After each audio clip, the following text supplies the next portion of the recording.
Hello दोस्तों, स्वागत है आपका हमारे चैनल में। आज हम फादरहुड मूवी को एक्सप्लेन करने जा रहे हैं। स्टार्टिंग में हम मैट को देखते हैं जो फ्यूनरल में स्पीच दे रहा है, पर किसके लिए यह जानने के लिए हमें थोड़ा पीछे जाना होगा। लीज जो कि मैट की वाइफ थी, वो प्रेग्नेंट थी और वो किसी भी तरीके का कोई भी रिस्क नहीं लेना चाहते थे, इसलिए वो बार बार डॉक्टर के पास जाते हैं। फिर डिलीवरी होती है और इसकी एक बेटी होती है जिसका नाम मैडी रखते हैं। अचानक से लीज की हालत बिगड़ने लगती है जिससे मैट परेशान होता है। डॉक्टर उसकी ट्रीटमेंट करते हैं। वो मैट को ये बताते हैं कि लीज के फेफड़े में ब्लड चला गया था, इससे मैट पूरी तरह से टूट जाता है। इसके बाद हम फ्यूनरल में देखते हैं सभी लोग मैट को सहानुभूति देते हैं। मैट के दो दोस्त भी होते हैं, एक का नाम ऑस्कर और दूसरे का नाम जॉर्डन, और दोनों मैट की मन बहलाने की कोशिश करते हैं, लेकिन वो बहुत दुखी होता है। वो इरिटेट होके वहाँ से चला जाता है। मैट ये बात भी जानता है कि वो अकेला ही इस बच्चे का ख्याल नहीं रख पाएगा। उसकी हेल्प करने के लिए लीज के पेरेंट्स और मैट की माँ उसके साथ रुक जाते हैं। और अब रात में मैटी बहुत ज्यादा रोती है जिससे मैट सो नहीं पाता। वो उसका डायपर चेंज करता है और उसके लिए दूध लेने किचन में जाता है, लेकिन वहाँ पर उसकी मॉम और लीज की मॉम पहले से ही होते हैं। यहाँ पर लीज की मॉम मुझसे कहती है कि तुम मैटी को संभाल नहीं पाओगे, इसलिए वो उसे अपने साथ मिनीसोटा चलने को कहती है जिससे उस बच्ची को संभालने में मदद मिल जाएगी, पर मैट उसे मना करता है। इस पर वो मैट को सोचने को कहती है। मैट फिर मना करता है और कहता है कि आपको क्या लगता है मैं अपनी बेटी का ख्याल नहीं रख सकता हूँ? हाँ, ये सच है कि मैं लापरवाह हूँ, लेकिन मैं सबको दिखा दूंगा कि मैं कैसे अपनी बच्ची को संभालता हूँ। अगले सुबह लीज के पिता माइक भी उसे परवरिश को लेके अपनी राय देते हैं, जो सुनकर उसे अच्छा लगता है। और उसके बाद वो अपने ऑफिस जाता है जहाँ उसके बॉस उसे कुछ हफ्ते की छुट्टी लेने के लिए कहते हैं, लेकिन मैट उससे कहता है कि अगर आपको कोई ऐतराज ना हो तो मैं घर पर रहकर काम कर सकता हूँ। जब कुछ अर्जेंट मीटिंग होगी तो मैं ऑफिस आ सकता हूँ। उसके बॉस भी उससे कहते हैं कि तुम अकेले इस बच्ची को नहीं संभाल पाओगे, ये इतना आसान नहीं है, लेकिन मैट उससे कहता है कि मैं ये कर सकता हूँ। और मैट का जज्बा देखकर उसका बॉस भी राजी हो जाता है और उसे वर्क फ्रॉम होम के लिए अलाउ कर देता है। अब घर में मैट की माँ और मदर इन लॉ बच्ची के जरूरी सामान की लिस्ट बना रहे होते हैं, और तभी यहाँ मैट का दोस्त जॉर्डन आता है और मैट की मॉम के साथ फ्लर्ट करता है। दरअसल जॉर्डन एक फ्लर्टी आदमी होता है और यहाँ पर मैट उस पर गुस्सा करता है। यहाँ मैट उसकी मदर इन लॉ से कहता है कि आप कब जाने वाले हो, तो उस पर उसकी मदर इन लॉ कहती है कि अभी मैं 6 महीने और रुकूंगी। मैट उससे कहता है कि 6 महीने ये नहीं हो सकता, हमारे बीच झगड़ा शुरू हो जाएगा।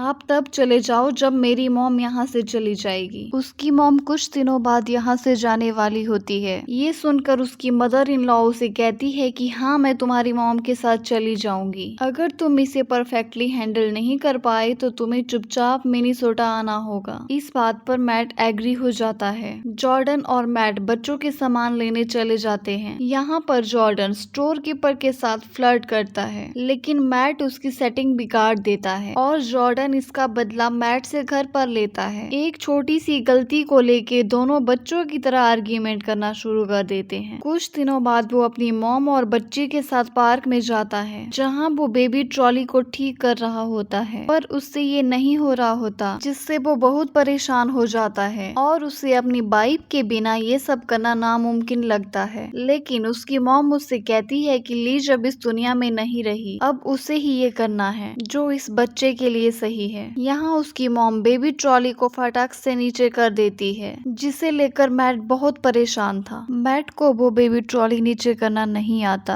अब वो दिन भी आ जाता है जिस दिन मैट की मॉम और मदर इन लॉ चले जाते हैं। इनके जाने से मैट बहुत रिलैक्स फील करता है। अब ये तीनों यानी ऑस्कर, जॉर्डन और मैट अपनी पुरानी लाइफस्टाइल में आ जाते हैं। वो मैडी को लेके घूमने जाते हैं, फुटबॉल खेलते, ऑफिस में भी जाते। साथ ही मैट अपनी बच्ची को लेके कभी कभी उसकी वाइफ से मिलने उसकी कब्र पर जाता है। मैट धीरे धीरे यहाँ मैडी को संभालना सीख चुका है, लेकिन मैट को हमेशा एक ही प्रॉब्लम होती है, जब मैडी रोती है तो उसे चुप कराना लगभग नामुमकिन हो जाता है, जिस वजह से मैट ठीक से सो भी नहीं पाता। इसलिए वो अपनी मॉम से बात करता है, लेकिन उसकी मॉम उसे लोरी सुनाने के लिए कहती है, जिससे वो मैडी को लोरी सुनाने की कोशिश करता है, लेकिन इसका कोई फायदा नहीं होता। अगले ही पल मैडी को लेकर न्यू पेरेंट्स ग्रुप के पास चला जाता है। दरअसल ये ग्रुप इसलिए होता है ताकि नए माता पिता को अपने बच्चों को परवरिश को लेके कुछ इन्फॉर्मेशन मिले, पर वहाँ जाके उसे पता चलता है कि उनमें तो कोई भी आदमी नहीं है, वहाँ सब औरतें मौजूद होती है। लेकिन उसे कुछ ज्यादा फर्क नहीं पड़ता। वहाँ वो उन सब के सामने अपनी सारी प्रॉब्लम शेयर करता है, जैसे कि उसकी बेटी घंटों तक रोती रहती है। एक लेडी उसे सुझाव देती है कि मेरी बेटी जब रोती है तो मैं वैक्यूम क्लीनर को ऑन करती हूँ, जिससे वो चुप हो जाती है। तुम भी ऐसा ट्राई कर सकते हो, क्या पता चुप हो जाए। मैट उस दिन ऐसा ही करता है और लकीली मैडी चुप हो जाती है, जिससे वो बहुत खुश होता है। वहाँ ग्रुप में जाने का कुछ तो फायदा हुआ। अगले दिन मैट के ऑफिस में मीटिंग होती है, जिसमें मैट को प्रेजेंटेशन देने को कहा जाता है। जब वो प्रेजेंटेशन दे रहा होता है तो उसे उसकी बेटी के रोने की आवाज आ जाती है और वो भागते हुए अपनी बेटी के पास जाता है और ऑफिस के वैक्यूम क्लीनर को ऑन कर देता है। इससे ऑफिस का सारा स्टाफ इकट्ठे हो जाता है। यहाँ पर एक क्लाइंट उसे मोबाइल ऐप के बारे में सजेस्ट करती है, जो नींद लाने में मदद करता है, और मैडी उस मोबाइल ऐप की आवाज से सो जाती है। अब मैट अपनी बेटी को लेकर अपनी प्रेजेंटेशन देता है और मैट के बॉस को ये थोड़ा अजीब लगता है, इसलिए वो उसे अपने कैबिन में बुलाता है और इस बारे में बात करता है। लेकिन तभी वहाँ एक क्लाइंट आकर उसे अप्रिशिएट करते हैं उसकी प्रेजेंटेशन को लेके, और यहाँ मैट का बॉस उससे सजेस्ट करता है कि वो अच्छी सी बेबी सीटर हायर करे। मैट वैसे ही करता है, वो बेबी सीटर को हायर करता है। फिर जॉर्डन के साथ वो पार्टी करने जाता है, जहाँ पर जॉर्डन उससे कहता है कि तुम्हें मौज मस्ती करनी चाहिए, लेकिन मैट लीज को भूल नहीं पाया होता, जिस वजह से वो वहाँ से घर आ जाता है। बेबी सीटर को वहाँ से जाने को कहता है, क्योंकि मैट नहीं चाहता है कि उसके और उसकी बेटी के बीच कोई तीसरा इंसान हो। नेक्स्ट डे यहाँ उसकी मदर इन लॉ आती है। दरअसल मैडी को आज डॉक्टर के पास ले जाना है, जो मैट भूल गया है। फिर ये दोनों मैडी को लेकर डॉक्टर के पास जाते हैं, जहाँ मैट बहुत नर्वस होता है, क्योंकि उसे लगता है कि वो ठीक से मैडी का ख्याल नहीं रख पा रहा है। लेकिन चेकअप के बाद डॉक्टर उसे ये बताते हैं कि मैडी ठीक से बढ़ रही है, और अगर आज उसकी पत्नी जिंदा होती तो उसे उस पर नाज होता। यह सुनकर मैट बहुत खुश हो जाता है। उसकी मदर इन लॉ को ये एहसास हो जाता है कि मैट मैडी का सही से ख्याल रख रहा है, और वो वापस चली जाती है। वो उसे जाते जाते कहती है कि 3 हफ्ते बाद तुम्हें मिनीसोटा आना होगा, ताकि मैडी की क्रिस्निंग कर सके। दरअसल क्रिश्चियन धर्म का एक रिचुअल होती है, जो खास नए बेबी के लिए रखी जाती है। हालांकि मैट को मिनीसोटा जाना पसंद नहीं है, लेकिन वो 3 हफ्ते बाद मिनीसोटा जाता है। मैट उसके घर जाने के बाद लीज के कमरे में जाता है। वहाँ पर उसकी मदर इन लॉ भी आ जाती है, और ये दोनों लीज के बारे में बातें करते हैं। उसकी मदर इन लॉ उसे कहती है कि मैडी को कभी कभी यहाँ रहना चाहिए और उसकी लाइफ में एक औरत होनी चाहिए। ये सुनकर मैट कहता है कि मैं थोड़ा बाहर जाना चाहता हूँ, अपने दोस्त से मिलना चाहता हूँ, लेकिन वो किसी दोस्त से नहीं मिलता। वो अकेले एक बार में जाता है और ड्रिंक करता है। दरअसल लीज की जगह वो किसी को नहीं दे सकता, इसलिए वो बहाने से वहाँ से चला आया था। इसके बाद वो अपनी मॉम से भी मिलता है। अगले दिन मैडी का क्रिस्निंग हो जाता है, जहाँ सब लोग बहुत खुश है, लेकिन आज मैट लीज को बहुत मिस कर रहा होता है। कुछ टाइम बीतने के बाद मैडी को देखते हैं कि वो थोड़ी बड़ी हो चुकी है। अब वो स्कूल भी जाने लगी है, जिस स्कूल में लीज उसे पढ़ाना चाहती थी। लेकिन मैडी उस स्कूल का ड्रेस कोड फॉलो नहीं करती। उसे लड़कियों की तरह स्कर्ट पहनना पसंद नहीं होता, इसलिए वो स्कूल में पैंट पहन कर जाती है, और इस बारे में टीचर मैट से बात करने की कोशिश करते हैं, लेकिन मैट उनकी बात नहीं सुनता। मैडी पढ़ाई के साथ साथ और गेम में भी अच्छी है, और सीन शिफ्ट होता है,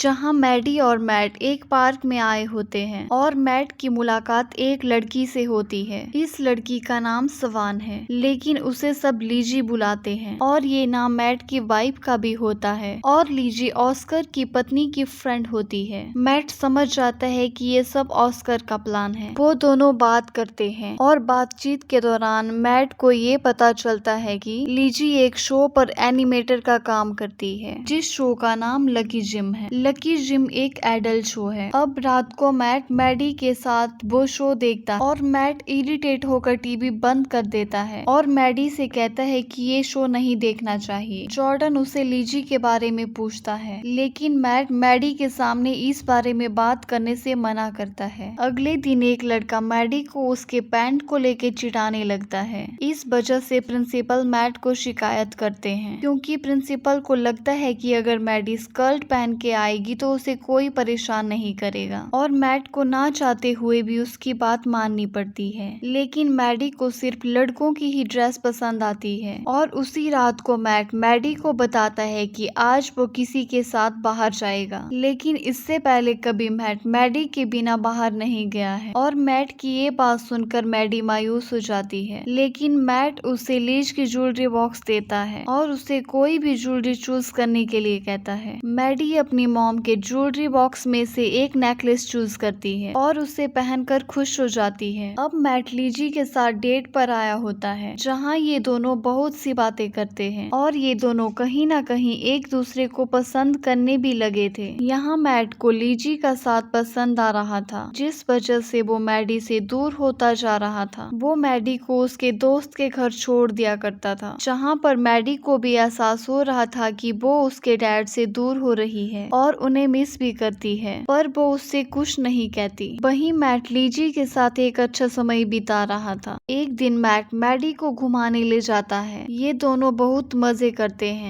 दरअसल वो मैडी को इसलिए लाया होता ताकि वो मैडी को लीजी के बारे में बता सके और उसे मिलवा सके, लेकिन उसे ये सब बताने में हिचकिचाहट महसूस हो रही होती है। और फाइनली लीजी मिलने आ जाती है। अब लीजी मैट और मैडी बहुत मजे करते हैं और बहुत घूमते हैं, पेंटिंग भी करते हैं, जिससे मैडी को लीजी का साथ पसंद आता है और लीजी को भी मैडी बहुत पसंद आ जाती है। रात को मैडी सो जाती है, लेकिन मैट उसे किस देना भूल जाता है। दरअसल मैडी जब भी सोती है, मैट उसे माथे पर 2 किस करता है, और आज मैडी उसे किस के बारे में याद दिलाती है। मैट इस बात को लेके गिल्टी फील करता है और उसे कहीं ना कहीं ये एहसास होता है कि वो मैडी से दूर जा रहा है। यहाँ पर लीजी भी होती है और वो बताती है कि आज उसे मैडी के साथ बहुत मजा आया और परसों उसे अपने घर इनवाइट करती है। मैट वैसे ही करता है। वो मैडी को स्कूल ड्रॉप करके लीजी के घर जाता है। दूसरी तरफ मैडी की प्रिंसिपल मैडी को फोर्सफुली स्कर्ट पहनने को कहती है। मैडी स्कूल में पहली बार स्कर्ट पहनती है और खेलने के दौरान बच्चे उसे चिढ़ाने लगते हैं और मैडी उसे लड़ाई कर लेती है और उसे चोट लग जाती है, जिससे बहुत खून बहता है। उसे हॉस्पिटल लाया जाता है। टीचर मैट को कॉल कर रहे होते हैं। दूसरी तरफ मैट का फोन साइलेंट होता है क्योंकि वो लीजी के साथ होता है, और जब वो अपना फोन चेक करता है तो उसे मैडी के बारे में पता चल जाता है और वो भागते हुए उसी हॉस्पिटल में जाता है। मैट मैडी का ये हाल देखकर बहुत दुखी हो जाता है और वो डॉक्टर से उसका इलाज करने से मना कर देता है, क्योंकि इसी हॉस्पिटल में उसकी पत्नी की मौत हुई थी। लेकिन डॉक्टर उसे किसी तरह मना लेते हैं। अब रात को लीजी मैडी से मिलने आती है, लेकिन मैट उससे ब्रेकअप कर लेता है। उसे ये लगता है कि आज जो कुछ हुआ सब उसकी गलती है। अगर वो लीजी के साथ नहीं होता तो आज ये सब नहीं होता। लीजी उसे संभालने की कोशिश करती है, लेकिन मैट उसकी एक नहीं सुनता। लीजी रोते हुए वहाँ से चली जाती है। अगले सुबह मैडी देखती है कि उसका नेकलेस खो गया है, जो उसकी मॉम यानी लीज का था, इसलिए वो बहुत परेशान होती है। दूसरी तरफ मैट का बॉस उसे 1 महीने के लिए क्रोएशिया जाने को कहता है ताकि वो वहाँ जाकर उसका नया ऑफिस सेट कर सके, लेकिन मैट अपनी बेटी को छोड़कर वहाँ जाना नहीं चाहता, इसलिए वो मना कर देता है। लेकिन उसका बॉस उसे फ्यूचर के बारे में सोचने को कहता है और उसे जाने के लिए मना लेता है। मैट ना चाहते हुए भी वहाँ जाने के लिए राजी हो जाता है और वो डिसाइड करता है कि वो मैडी को उसके नाना नानी के पास छोड़ देगा। इसलिए अगली सुबह मैडी को मिनीसोटा छोड़ने के लिए निकल जाता है, लेकिन जाते टाइम वो लीजी के बारे में पूछती है तो वो बताता है कि हम लोग अब अलग हो गए हैं। इस बात से मैडी को बहुत बुरा लगता है और वो उससे रूठ जाती है। मैट उसे लेकर मिनीसोटा पहुंच जाता है, जहां उसकी नानी उसे उसकी मॉम का रूम दे देती है और फिर बाद में लीज के बारे में बहुत सी बातें भी बताती है। लेकिन कुछ देर बाद मैट की उनसे लड़ाई हो जाती है कि उन्हें वो स्कूल वाले इंसिडेंट के बारे में पता चल चुका था जिसमें मैडी को चोट लगी थी, तो वो उसे बहुत सुनाती है, जिस चक्कर में मैट वहाँ से अपनी मॉम के घर जाने लगता है। लेकिन मैडी वहीं रुकने मिलने की जिद करती है तो वो उसे छोड़कर अपनी मॉम के घर आ जाता है। अगले दिन मैडी का बर्थडे होता है, सभी लोग उसे सेलिब्रेट कर रहे होते हैं। अब मैट के क्रोएशिया जाने का समय आ जाता है, लेकिन मैट के लिए बहुत ही बड़ी चीज थी। उसने आज तक उसे कभी अकेले नहीं छोड़ा था, लेकिन उसे ये करना ही होगा। उसे वो आखिरी बार किस करता है और उसे गले से लगाता है और फिर गुड बाय बोलकर रोते हुए वहाँ से चला जाता है। मैट पलट कर नहीं देखता क्योंकि उसे पता था कि अगर उसने देखा तो उसे छोड़कर जा नहीं पाएगा। अब यहाँ से वापिस अपने घर आता है, जहाँ से कुछ दिनों बाद वो क्रोएशिया के लिए निकल जाएगा। मैट से मिलने जॉर्डन आता है और उसे बताता है कि वो एक अच्छा फादर है। अगले दिन उसका बॉस उसे बताता है कि वो वहाँ से जा रहा है क्योंकि उसका प्रमोशन हो गया है। अगर मैट क्रोएशिया जाएगा तो वो मैट का प्रमोशन कर देगा और उसकी सैलरी भी बढ़ा देगा। इसके बाद उसके दोस्त उससे मिलने आते हैं और वो मैडी को बहुत मिस कर रहे थे। उस रात मैट को नींद भी नहीं आती, वो पूरी रात जागता रहता है और फिर अगले दिन वो उसके सारे सामानों को इकट्ठा करके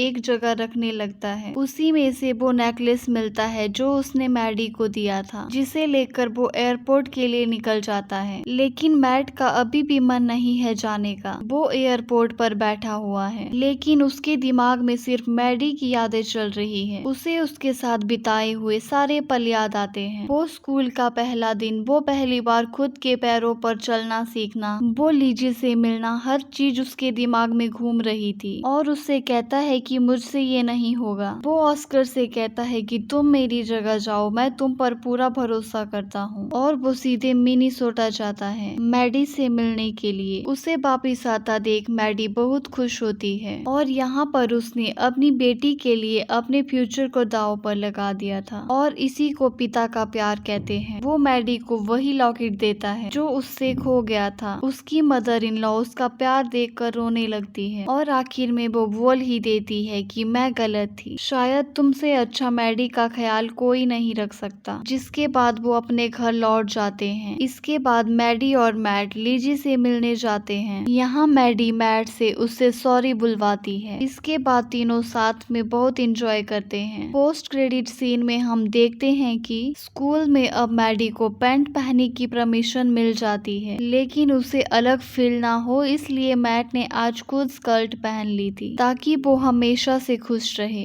जैसे कि हम जानते हैं पेरेंट्स से ज्यादा प्यार हमें कोई नहीं कर सकता, इसलिए ऑलवेज रिस्पेक्ट योर पेरेंट्स। इसी के साथ ये कहानी खत्म हो जाती है। अगर आपको हमारा एक्सप्लेनेशन पसंद आया हो तो वीडियो को लाइक, शेयर, कमेंट और हमारे चैनल को सब्सक्राइब करें।